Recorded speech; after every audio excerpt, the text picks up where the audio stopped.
Our buddy Big Game Boomer, the list extraordinaire, rocking the Syracuse hat. Boom, what's up, man? Hughes, what's happening, fellas? How y'all doing? Doing good. The season continues to just fly on by. And, when we were talking yesterday, we were like, we've done, the 5 most overrated. We've done our power rankings. We wanted to do a list that maybe was a little bit different than one that we've done. So we did our 5 biggest upsets in order. And we see your list up there. Go ahead and go through your top 5 upsets in college football of 2022. Yep. So I guess I'll just start from 5. So, at the week 2 when this game happened, everyone was like, "Oh wow, this is a huge upset." But I just included in here just to throw a little shade at A&M, just because of how pathetic their season's been. App State beating Texas A&M in College Station. We know Texas A&M is horrible, but still, come on, losing to the Sun Belt team at Kyle Field in front of 100,000 people.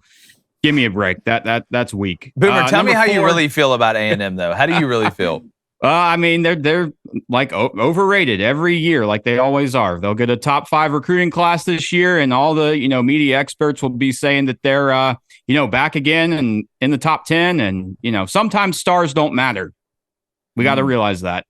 Go ahead. Number 4. Number 4, I've got Texas Tech knocking off Texas in Lubbock. Now, this Texas, kind of the same boat as Texas A&M, but that was the first win for Texas Tech against Texas in Lubbock since the Crabtree catch. Wow. So that was back in like 2008. God, that was a hell of a game too. Yeah, that was a great game. Yeah, long time ago. So big upset there. This weekend we had a couple big upsets. So I've got 3. Vanderbilt going in to Lexington and beating Kentucky. Knocking off the 26-game SEC losing streak. Clark Lee, give it up to him. Kentucky, Will Levis, I'm sorry, he's not a first-round draft pick. I don't know what they were seeing in him, but, man, Kentucky's bad. Number 2, I've got Arizona this weekend as well. If you stayed up, I was in Syracuse. I stayed up till like 3 o'clock in the morning watching this game, but 4-6, Arizona knocking off UCLA in the Rose Bowl. Huge upset. No one saw that coming, and really kind of Pac-12 is kind of cannibalizing itself. It's really up to USC now to win out and to make it to the college football playoff. And then number 1, this game, Marshall beating Notre Dame week 2 after Notre Dame played a tough game against Ohio State. To lose that game to Marshall was simply inexcusable. I think they were like a 20-point favorite in that game, Notre Dame was.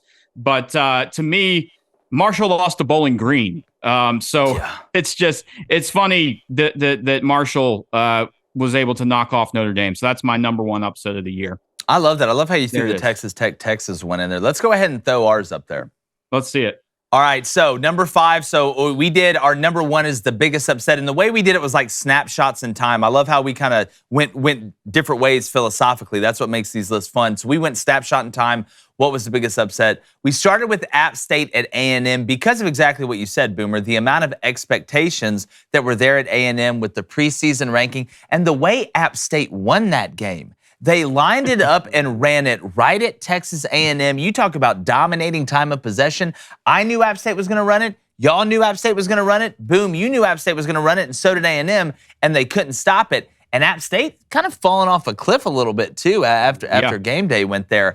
So the snapshot in time, that was number 1. Number 2 for us was your number 1, Marshall and Notre Dame. You look back on that now with the way Notre Dame's playing and the way Marshall's season has gone, and it just goes to show you how much of an upset that really was. A very interesting game. It's Drew Pine really struggled, including that pick 6 to Stephon Gilmore's little brother for Marshall there as well at the end. Yeah. Then number 3 happened this weekend, Vandy at Kentucky. And not surprised. Yeah, you are. Yeah, you are. You were surprised. Again, it's one thing to break a 26-game SEC losing streak. It's another thing to go on the road to a ranked team and in the 26-game SEC losing streak. Huge win. Huge for Clark Lee. They're at 4 wins now. I think the over-under, what was it, at 2? It was 2.5. 2.5. Just absolutely smashed the over total for Vandy. I mean, who knows? Now, you're not going to beat Tennessee.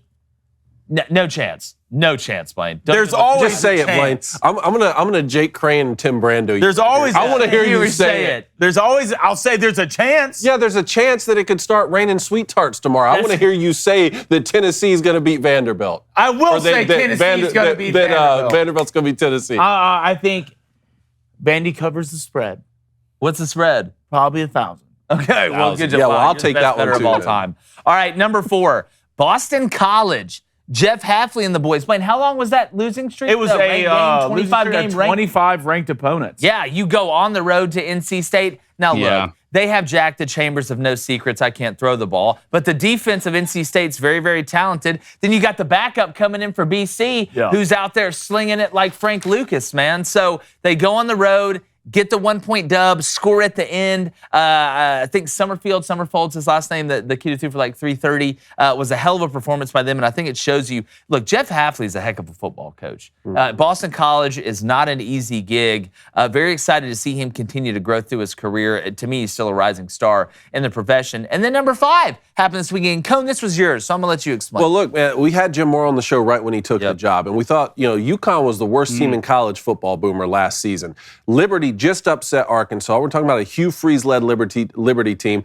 In one season, in one half of an offseason, Jim Moore is able to get a UConn team to beat Liberty and to be bowl eligible. Unbelievable. I think it's incredible. It is incredible. It's one of the biggest turnarounds. I mean, there was a year UConn didn't play 2 years ago, or during the COVID season. They didn't play. Then last year, absolute disaster. You bring Jim Moore Jr. in, who's a guy that does have cachet, but just because you have cachet doesn't mean you're going to go be able to flip UConn very quickly. This is one of the best coaching jobs that I have seen in a long time. And if you're a Connecticut fan, I would make sure of 2 things. I write a thank you letter to Dave Benedict, the AD, telling him thank you for bringing a guy in here that can actually do this. And I would write a letter to Jim Mora Jr. saying, how did you learn magic? Those are the 2 things that I would ask. It's an incredible story UConn is, Boom. Yeah, Jim Mora is a heck of a football coach. I mean, what that turnaround is absolutely incredible. I mean, they invited me to come up there to check out their facilities last season. I'm going up there. I'm going up the stores, checking it out, see what is going on. What's the secret formula to turn around a UConn team that was horrible last year, and they're winning games and they're looking good. So, if you're Nebraska, do you reach out to Jim Mora Jr.? I would. Why not? I mean, I don't think that'd be a bad fit at all. You can win anywhere. I mean, Jim Mora, I grew up an Atlanta Falcons fan, and we had season tickets when Jim Mora was the head coach and Vic was there, and man, that was such an exciting time to be a Falcons fan, and so I have a lot of respect for him as a head coach because of the job he did in Atlanta during that Vic era. So he's a great coach. Hey, everybody, make sure you hit that like button, hit that subscribe button. We're going to keep grinding out this content. It never stops. The sports world is always turning, and we hope you turn to us.